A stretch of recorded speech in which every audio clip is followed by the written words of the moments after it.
श्री स्वामी समर्थ। होळी पौर्णिमा का साजरी करतात? होळी भारतीय उन्हाळ्याची सुरुवात, हिवाळ्याचा शेवट आणि प्रेमाचा बहर दर्शवते। हा सण समृद्ध वसंत ऋतू कापणीसाठी आवाहन म्हणून देखील कार्य करतो। हे पौर्णिमेच्या संध्याकाळी सुरू होते, जे फाल्गुनच्या हिंदू कॅलेंडर महिन्यात येते। यावर्षी म्हणजे 2024 मध्ये 24 मार्च 2024च्या रात्री 10:27 ते 22 वाजण्याआधीपर्यंतचा कालावधी होलिका दहनासाठी शुभ मानला आहे। आता आपण पाहणार आहोत होळीच्या राखेमुळे जीवनात कसा आनंद होईल, त्याचे काय उपाय करावे लागतील की ज्यामुळे तुमचे आनंदाने जीवन भरभरून जाईल, वाईट शक्तींचा नाश होईल। आर्थिक वृद्धीसाठी ही राख म्हणजे जणू वरदानच आहे। इतकंच नव्हे तर घरावर असणाऱ्या वाईट प्रवृत्तींच्या नजरा दूर पळवून लावण्यासाठी सुद्धा राख फायद्याची आहे। यासाठी होलिका दहनानंतर दुसऱ्या दिवशी सकाळच्या सुमारास राख आणा आणि यामध्ये मीठ राई मिसळून ती घरातील गुप्तस्थानी ठेवा। धार्मिक दृष्टिकोनातून होलिकेला जेवढे महत्त्व आहे तेवढेच महत्त्व तिच्या राखेलाही देण्यात आले आहे। होलिका दहनाच्या भस्मामुळे आयुष्यात येणारे संकट दूर होतात, यासोबतच आर्थिक समस्या दूर होऊ शकते। होलिका दहन सोबतच नकारात्मक ऊर्जेचा प्रभावही जीवनात कमी होतो असे मानले जाते। इतके महत्त्व त्या होलिकेच्या राखेला आहे। सर्व हिंदू घरांमध्ये होलिका दहनानंतर पूजा करण्याची परंपरा आहे।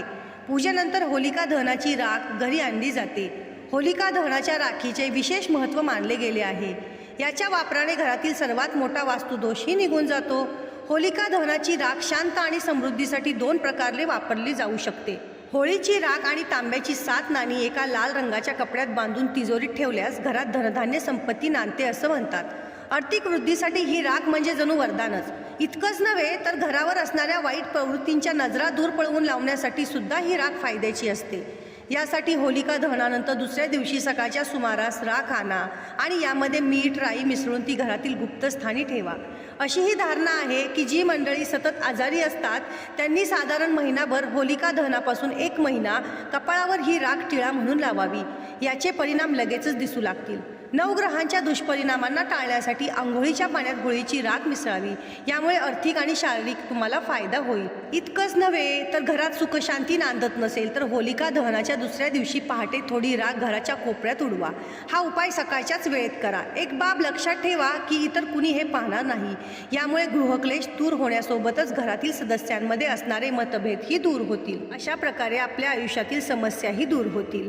होळीचे महत्त्व काय आहे? होळी दहन मनुष्याला आपल्या मनातील वाईट विचारांना होळीप्रमाणे आगीत जाळून राख करावी या गोष्टीचे प्रतीक आहे। त्यामुळे आपले मन निर्मळ व्हावे अशी अपेक्षा असते। होळीच्या दुसऱ्याच दिवशी वसंतोत्सवाचा प्रारंभ होतो। या आनंदातच वाळलेली पाने आणि लाकडे एकत्र करून जाळणे हाच होळीचा उद्देश असतो। तर अशा प्रकारे या राखेचा उपयोग करून तुम्ही तुमच्या आयुष्यातील समस्या दूर करू शकता आणि होळी सणाचा मनमुराद आनंद घेऊ शकता। तर तुम्हाला ही माझी छोटीशी माहिती कशी वाटली ते मला कमेंटमध्ये नक्की सांगा। आणि अजूनही कोणी माझ्या चॅनलला सबस्क्राईब केलं नसेल तर माझ्या चॅनलला तुम्ही सबस्क्राईब करा आणि तुमच्या प्रियजनांपर्यंत ही माहिती पोहोचवायला विसरू नका। धन्यवाद।